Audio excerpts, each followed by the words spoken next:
Di video sebelumnya, kita udah bahas nih tentang rencana perubahan skema tarif KRL berbasis NIK. Tapi kayaknya banyak dari kalian yang masih belum terlalu paham ya. Makanya, kali ini kita akan lanjut ke part 2 buat ngebahas lebih dalam soal skema ini. Apakah beneran bakal ngasih solusi atau malah menimbulkan masalah baru? Oke, pertama-tama kita rekap dulu ya kenapa kebijakan ini bisa muncul. Semua berawal dari dokumen buku nota keuangan RAPBN 2025. Di situ, pemerintah mengusulkan perbaikan skema tiket elektronik KRL dengan basis NIK. Alasannya simpel, pemerintah pengen subsidi yang selama ini diberikan untuk pengguna KRL lebih tepat sasaran. Sekarang, sistem subsidi yang ada di KRL ini melalui mekanisme Public Service Obligation atau PSO ternyata masih dianggap kurang efektif. Contohnya, biaya operasi KRL untuk jarak 25 km itu sekitar Rp20.000 per penumpang. Tapi karena ada subsidi, penumpang hanya membayar Rp3.000. Sisanya sebesar Rp17.000 disubsidi oleh pemerintah. Nah, skema berbasis NIK ini bertujuan supaya subsidi hanya diberikan kepada penumpang yang benar-benar butuh saja. Tujuan dari kebijakan ini tentu aja supaya subsidi bisa lebih adil dan tepat sasaran.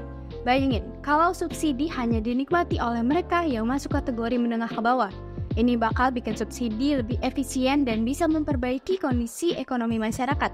Yang mampu bayar lebih mahal, biarin bayar harga normal. Tapi, implementasi kebijakan ini gak sesederhana itu.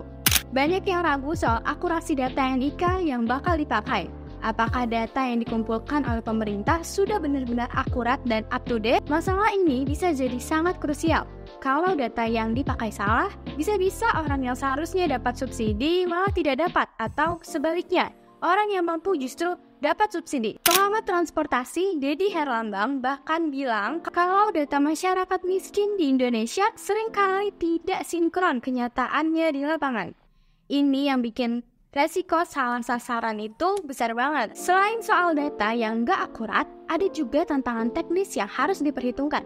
Saat ini, sistem tiket KRL masih pakai kartu fisik seperti kartu multitrip atau KMT atau tiket harian. Dengan skema berbasis NIK, artinya sistem tiket harus terhubung langsung dengan database kependudukan.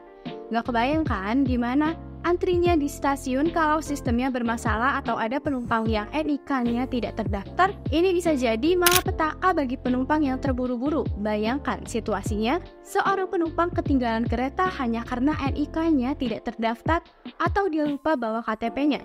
Hal-hal kecil ini bisa bikin frustasi dan menambah beban psikologis pengguna KRL. Belum lagi ada masalah teknologi yang harus diperbaiki. Apakah sistem tiket kita sudah siap untuk integrasi dengan database kependudukan? Kalau belum siap, bisa-bisa malah bikin pengguna KRL tambah repot. Proses integrasi ini bisa memakan waktu dan biaya yang tidak sedikit. Oleh karena itu, pertanyaan tentang kesiapan infrastruktur teknologi menjadi sangat penting. Pengamat transportasi seperti Deddy Herlambang juga mengkritik kebijakan ini dari sudut pandang keadilan sosial. Dia bilang, di negara-negara maju seperti China dan Hong Kong, subsidi untuk transportasi publik itu besar banget.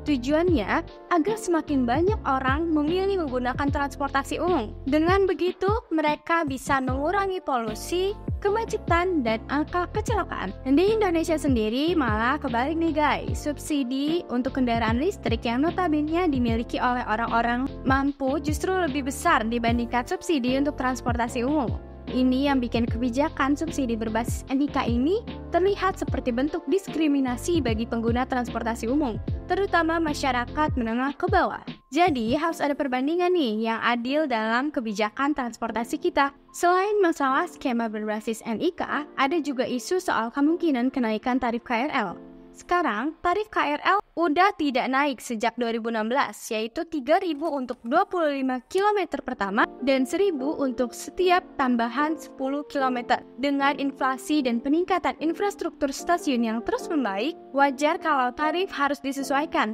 Tapi, pemerintah diminta untuk hati-hati dalam menentukan kapan waktu yang tepat untuk menaikkan tarif. Pengamat menyatakan kenaikan tarif sekitar Rp2.000 hingga Rp3.000 yang dianggap wajar dan tidak terlalu memberatkan.